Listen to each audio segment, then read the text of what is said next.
Hello बच्चों। तो आज हम यहाँ पे ट्रिक पढ़ने जा रहे हैं।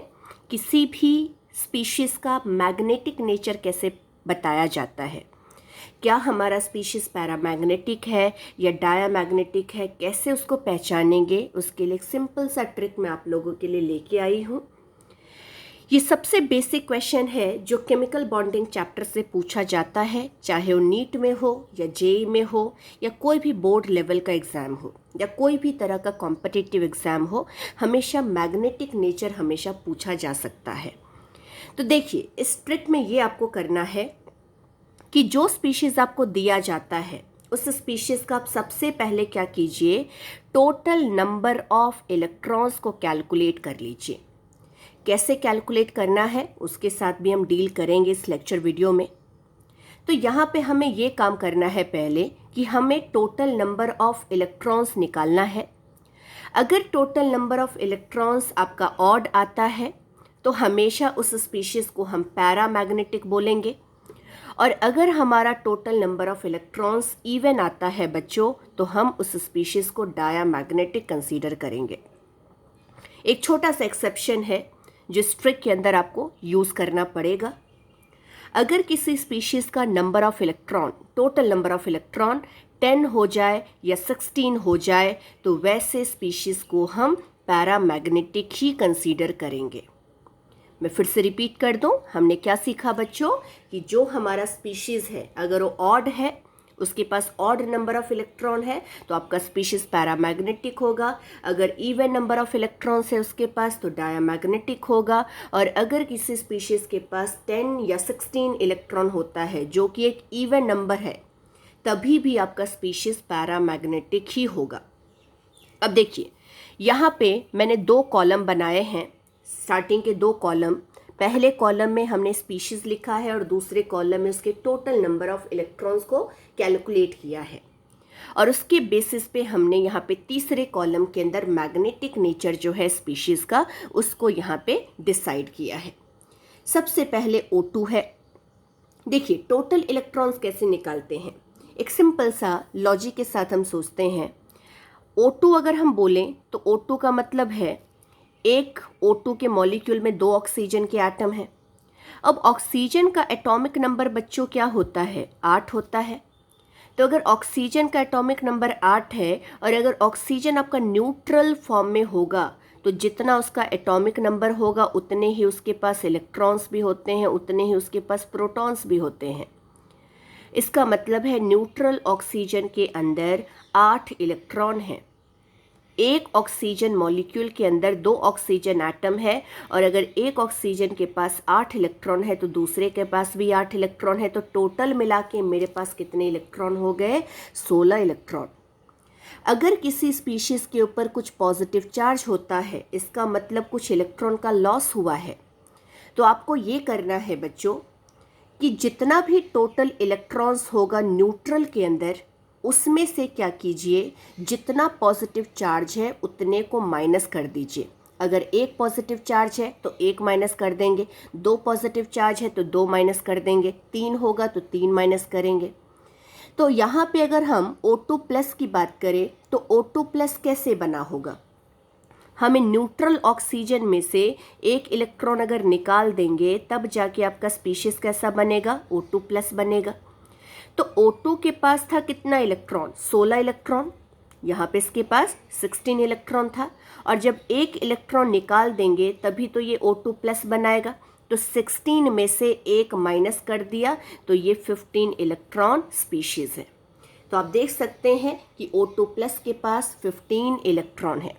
O2 2 प्लस कैसे बनाएंगे, O2 प्लस में से एक और इलेक्ट्रॉन को माइनस कर दीजिए, हटा दीजिए, आपका O2 किस में कन्वर्ट हो जाएगा, O2 2 प्लस के अंदर कन्वर्ट हो जाएगा।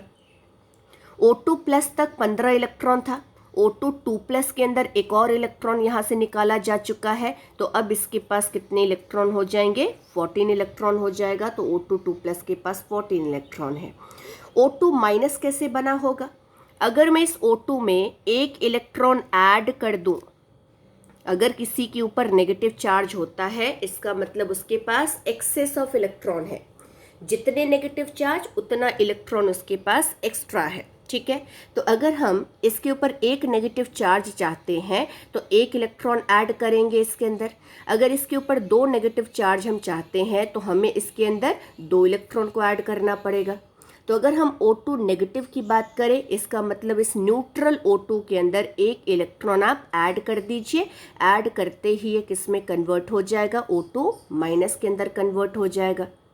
तो O2 माइनस हमने कैसे बनाया, हमने न्यूट्रल ऑक्सीजन के अंदर एक इलेक्ट्रॉन ऐड कर दिया। न्यूट्रल ऑक्सीजन के पास 16 इलेक्ट्रॉन था, उसमें एक इलेक्ट्रॉन आप ऐड करेंगे तब जाके O2 नेगेटिव बनेगा। मतलब इसके पास कितने इलेक्ट्रॉन है, 17 इलेक्ट्रॉन है। अगर O2 के ऊपर दो नेगेटिव चार्ज है, इसका मतलब इस न्यूट्रल ऑक्सीजन में हमने दो इलेक्ट्रॉन ऐड किया है। तो अगर इसके पास 16 इलेक्ट्रॉन है तो 16 + 2 18 इलेक्ट्रॉन हो जाएगा। रही बात नाइट्रोजन की, तो नाइट्रोजन का एटॉमिक नंबर होता है 7, और जितना एटॉमिक नंबर होता है न्यूट्रल एटम का उतना ही उसके पास क्या होता है, नंबर ऑफ इलेक्ट्रॉन्स होता है। तो अगर एक नाइट्रोजन के मॉलिक्यूल में दो नाइट्रोजन के एटम हैं, जहाँ पे एक नाइट्रोजन एटम के पास अगर 7 इलेक्ट्रॉन है तो दो नाइट्रोजन के पास मिला के कितने इलेक्ट्रॉन हो गए, 14 इलेक्ट्रॉन। अगर कार्बन मोनोऑक्साइड की बात करें तो कार्बन का एटॉमिक नंबर होता है बच्चों 6 और ऑक्सीजन का एटॉमिक नंबर होता है 8। तो टोटल अगर मुझे इलेक्ट्रॉन पता करना है CO के अंदर, तो CO में दो तरह के एटम है, कार्बन एंड ऑक्सीजन। कार्बन का एटॉमिक नंबर है 6, ऑक्सीजन का एटॉमिक नंबर है 8। तो नंबर ऑफ इलेक्ट्रॉन कितना होगा, कार्बन के पास 6, ऑक्सीजन के पास 8, तो 6 + 8 कर देंगे तो आपको 14 इलेक्ट्रॉन मिल जाएगा। एग्जैक्टली इसी तरह से NO का हम पता कर सकते हैं। NO का कितना इलेक्ट्रॉन होगा, 7 + 8, 7 + 8 करेंगे 15 आ जाएगा। NO+ के पास कितना होगा, NO के पास था 15, बट NO+ का मतलब है NO में से एक इलेक्ट्रॉन निकाल दिया, तो 15 में से एक इलेक्ट्रॉन निकाल दीजिए, 14 इलेक्ट्रॉन हो जाएगा। Cn नेगेटिव का कैसे निकाले, तो Cn नेगेटिव का मतलब है न्यूट्रल Cn में एक एक्स्ट्रा इलेक्ट्रॉन है, इस नेगेटिव चार्ज का मतलब वही होगा। कार्बन का एटॉमिक नंबर होता है 6, तो इसके पास 6 इलेक्ट्रॉन है। नाइट्रोजन का एटॉमिक नंबर होता है 7, तो इसका मतलब है नाइट्रोजन के पास 7 इलेक्ट्रॉन है। बट इस पूरे स्पीशीज पे एक एक्स्ट्रा नेगेटिव चार्ज है, तो उस नेगेटिव चार्ज को ऐड कर दीजिए, टोटल मिला के कितना हो जाएगा, 14 हो जाएगा। अगर B2 की बात करें तो बोरॉन का एटॉमिक नंबर कितना होता है बच्चों, 5 होता है। तो अगर बोरॉन का एटॉमिक नंबर 5 है और B2 के अंदर अगर दो बोरॉन के एटम है तो 5 × 2 कितना हो जाएगा, 10 इलेक्ट्रॉन हो जाएगा। कार्बन की बात करें तो एक कार्बन का एटॉमिक नंबर है 6, मतलब एक कार्बन के पास 6 इलेक्ट्रॉन है, तो दो कार्बन के पास मिला के 12 इलेक्ट्रॉन हो जाएगा। अगर B2+ की बात करें तो B2 में हमारे पास 10 इलेक्ट्रॉन था, बट B2+ का मतलब है B2 में एक इलेक्ट्रॉन हमने निकाल दिया। तो जब यहाँ से एक इलेक्ट्रॉन निकाल देंगे तो 10 - 1 कितना हो जाएगा, 9 इलेक्ट्रॉन। अगर C2- की बात करें तो C2 तक हमने 12 इलेक्ट्रॉन कैलकुलेट किया। C2- का मतलब है 12 में एक इलेक्ट्रॉन आप ऐड कर दीजिए, तो 12 में एक इलेक्ट्रॉन ऐड करेंगे आपके पास 13 इलेक्ट्रॉन हो जाएगा। C2 नेगेटिव का मतलब है C2 में दो इलेक्ट्रॉन आपने ऐड कर दिया, तो C2 के पास अगर 12 इलेक्ट्रॉन है तो दो एक्स्ट्रा इलेक्ट्रॉन का ऐड करने के बाद इसके पास कितने इलेक्ट्रॉन हो जाएंगे, 14 इलेक्ट्रॉन। अगर मैं F2 की बात करूं तो फ्लोरीन का एटॉमिक नंबर कितना होता है, 9, मतलब फ्लोरीन के पास 9 इलेक्ट्रॉन है। अब एक F2 के अंदर टोटल कितने इलेक्ट्रॉन हो जाएगा, 9 × 2 18, बट एक नेगेटिव चार्ज भी तो है, एक नेगेटिव चार्ज है तो इसमें एक एक्स्ट्रा इलेक्ट्रॉन आप ऐड कर दीजिए, टोटल इलेक्ट्रॉन्स मिला के आपके पास 19 हो गया। और अगर हीलियम की बात करें तो हीलियम का एटॉमिक नंबर कितना होता है, 2। हीलियम यहाँ पे दो एटम है तो टोटल मिला के कितना हो गया, 2 + 2 4, मतलब हीलियम 2 के प्लस ये जो हीलियम 2 है उसके पास टोटल मिला के 4 इलेक्ट्रॉन है, लेकिन इसके ऊपर एक पॉजिटिव चार्ज है, मतलब 4 में से एक इलेक्ट्रॉन आप निकाल दीजिए, आपके पास टोटल कितने इलेक्ट्रॉन हो जाएंगे, 3 इलेक्ट्रॉन हो जाएंगे। मतलब यहाँ पे बच्चों आपको यही करना है कि जो भी स्पीशीज दिया जाता है उसके एटॉमिक नंबर को आपस में आप ऐड कर दीजिए, आपको टोटल नंबर ऑफ इलेक्ट्रॉन्स मिल जाएगा। अगर किसी स्पीशीज़ के ऊपर नेगेटिव चार्ज है तो जितना नेगेटिव चार्ज होगा उतना आप उस टोटल एटॉमिक नंबर के एडिशन में ऐड कर दीजिएगा, और अगर कुछ पॉजिटिव चार्ज है तो जितना पॉजिटिव चार्ज होता है उतने यूनिट को आप माइनस कर दीजिएगा। और इस तरह से आप देख सकते हैं सेकेंड कॉलम के अंदर हमने हर एक स्पीशीज़ का टोटल इलेक्ट्रॉन्स निकाल लिया है। अब हमारा ट्रिक क्या था बच्चों कि अगर टोटल नंबर ऑफ इलेक्ट्रॉन्स आपका ऑड आता है तो स्पीशीज़ आपका पैरामैग्नेटिक होगा, अगर इवन आता है तो डायामैग्नेटिक होगा, और एक्सेप्शन ये था कि अगर किसी स्पीशीज़ के पास 10 या फिर 16 इलेक्ट्रॉन आता है तो हमारा स्पीशीज़ पैरामैग्नेटिक ही रहेगा। इसी बेसिस पे जल्दी से फटाफट हम इस सारे टेबल को फिल करते हैं। O2 के पास 16 इलेक्ट्रॉन है, 16 is a even number, but यहाँ पे एक्सेप्शन के अंदर आ जाता है, तो 16 इलेक्ट्रॉन वाला जो स्पीशीज़ है दैट इज़ पैरामैग्नेटिक। तो पहला स्पीशीज़ हमारा पैरामैग्नेटिक है। दूसरे स्पीशीज़ के पास 15 इलेक्ट्रॉन है, this is a odd number, तो स्पीशीज़ आपका पैरामैग्नेटिक होगा। 14 इवन नंबर है तो थर्ड वाला स्पीशीज़ आपका डायामैग्नेटिक होगा। चौथा स्पीशीज़ के पास क्या है, 17 इलेक्ट्रॉन है, which is a odd number, that means species आपका पैरामैग्नेटिक होगा।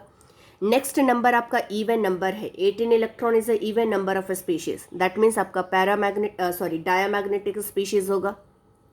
अगर हम नेक्स्ट स्पीशीज़ की बात करें तो उसके पास 14 इलेक्ट्रॉन है, 14 electron is also a even number, तो अगर ये इवन नंबर है तो फिर से आपका स्पीशीज़ डायामैग्नेटिक होगा। नेक्स्ट वाला जो स्पीशीज़ है CO, इसके पास भी 14 इलेक्ट्रॉन है, इट इज़ ऑल्सो इवन, तो इस वजह से ये भी आपका स्पीशीज़ डायामैग्नेटिक होगा। नेक्स्ट जो आपका स्पीशीज़ है NO के पास कितने इलेक्ट्रॉन्स हैं, टोटल 15 इलेक्ट्रॉन्स है, 15 electrons is a odd number, that means species आपका पैरामैग्नेटिक नेचर का होगा। NO प्लस के पास 14 इलेक्ट्रॉन है, 14 इलेक्ट्रॉन का मतलब है स्पीशीज़ आपका डायामैग्नेटिक होगा क्योंकि 14 आपका इवन नंबर है। CN नेगेटिव जिसके पास फिर से 14 इलेक्ट्रॉन है तो ये भी स्पीशीज़ आपका डायामैग्नेटिक होगा क्योंकि 14 भी आपका इवन नंबर आता है। अगर B2 की बात करें तो इसके पास 10 इलेक्ट्रॉन हमने कैलकुलेट किया, ये हमारा एक्सेप्शन में आ जाता है। एक्सेप्शन में हमने क्या देखा कि जिसके पास 10 या फिर 16 इलेक्ट्रॉन होते हैं उनको हम पैरामैग्नेटिक स्पीशीज़ बुलाते हैं। तो ये जो B2 है जिसके पास 10 इलेक्ट्रॉन है ये हमारा क्या होगा, पैरामैग्नेटिक के अंदर आएगा। C2 की बात करें तो C2 के पास 12 इलेक्ट्रॉन है, 12 इलेक्ट्रॉन आपका इवन नंबर में आ जाता है, इस वजह से स्पीशीज़ आपका डायामैग्नेटिक हो जाएगा। B2 प्लस की बात करें तो इसके पास 9 इलेक्ट्रॉन है, 9 इलेक्ट्रॉन आपका ऑड नंबर है, इस वजह से स्पीशीज़ आपका पैरामैग्नेटिक हो जाएगा। C2 माइनस की बात करें तो C2 माइनस का इलेक्ट्रॉन 13 है, 13 is a odd number, that means species आपका पैरामैग्नेटिक हो जाएगा। C2 नेगेटिव के अंदर टोटल इलेक्ट्रॉन्स आपके पास 14 है, 14 यहाँ पे डायामैग्नेटिक हो जाएगा। F2 माइनस के अंदर टोटल नंबर ऑफ इलेक्ट्रॉन्स आपके पास 19 है, 19 is a odd number, that means species आपका पैरामैग्नेटिक होगा। और हीलियम 2 प्लस के अंदर टोटल नंबर ऑफ इलेक्ट्रॉन्स आपके पास 3 है, तो यहाँ पे ये भी ऑड है, तो इस वजह से स्पीशीज़ आपका क्या होगा बच्चों, पैरामैग्नेटिक होगा। यहाँ पे आई होप आप सबको ये ट्रिक समझ में आ गया होगा। इस तरह के क्वेश्चंस काफ़ी बार बच्चों आते हैं, हर एक कॉम्पिटिटिव एग्ज़ाम्स में आ जाता है, चाहे वो मेडिकल हो या इंजीनियरिंग लेवल के एग्ज़ाम्स हों। आपको काफ़ी बार क्वेश्चंस पूछा जाता है, आपको स्पीशीज़ दे रखी होगी और आपको पहचानना होगा कि उसका मैग्नेटिक नेचर बताइए। यहाँ पे मैंने कुछ होमवर्क दिया है, इस होमवर्क को एक बार आप ट्राई कीजिएगा इसी ट्रिक के बेसिस पे और कमेंट बॉक्स में डालिएगा कि इसके आंसर्स क्या क्या हैं बच्चों। हम फिर से नए ट्रिक के साथ फिर से मिलेंगे बच्चों, तब तक ये वीडियो एक बार देखते रहिए और अगर आपको पसंद आता है तो प्लीज़ लाइक एंड शेयर कीजिए केमिस्ट्री देवी चैनल को। Thank you so much.